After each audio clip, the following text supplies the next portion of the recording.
ہمارا گاؤں 25 گھرانوں پر مشتمل ہے اور ہمارا گھر بالکل الگ تھلگ ہے گاؤں سے، جس کے ایک طرف 5000 درختوں پر مشتمل ایک باغ ہے جو رات کے وقت کافی ڈراؤنا سا ہوتا ہے، اور گھر کے دوسری طرف علاقے کا بہت پرانا قبرستان ہے جس میں آئے روز کوئی نہ کوئی واقعہ رونما ہو جاتا ہے، اور گھر کے ایک طرف ایک سنسان سڑک ہے جس پر کبھی کبھار ہی کوئی گزرتا ہے۔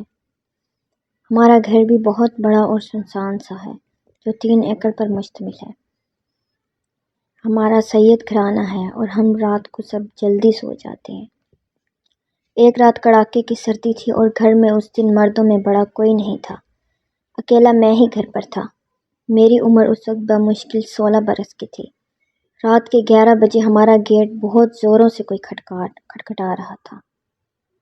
گھر والوں کا مجھ سمیت ڈر کے مارے برا حال تھا کہ کیا کیا جائے۔ بس درود وغیرہ جو مجھے آتا تھا اس وقت پڑھا اور ہمت کر کے گیٹ کی طرف بڑھا جو کافی دور ہے کمرے سے، اور بجانے والا مسلسل بجائے جا رہا تھا۔ دعاؤں کے ساتھ جب ڈر کر گیٹ کھولا تو باہر اس باغ میں رہنے والے 8 آدمیوں میں سے ایک تھا، اور وہ مسلسل ایک ہی سانس میں ڈر کے مارے کہے جا رہا تھا کہ جلدی ہمارے ساتھ چلیں، ہمارے ایک ساتھی کو کچھ ہو گیا ہے، اس پر عجیب و غریب اثرات رونما ہو گئی ہیں۔ میں جلدی سے اس کے ساتھ روانہ ہوا۔ وہاں پہنچ کر جب میں نے دیکھا تو میرے اوزان خطا ہو گئے وہاں کے منظر کو دیکھ کر۔ بمشکل میں نے اپنے حواس پر قابو رکھا تو ان میں سے 2 لوگوں پر جنات نے اثر کیا ہوا تھا۔ وہاں موجود باغ کے مالیوں نے مضبوطی سے دونوں کو پکڑا ہوا تھا۔ جنات نے دونوں کے جسموں اور روحوں پر مکمل قبضہ کیا ہوا تھا۔ ان میں سے ایک کا جن بہت ہی طاقتور اور سرکش تھا۔ میں نے فوراً سورہ یاسین پڑھنا شروع کی اور دیکھتے ہی دیکھتے جنات اور غصے میں آ گئے۔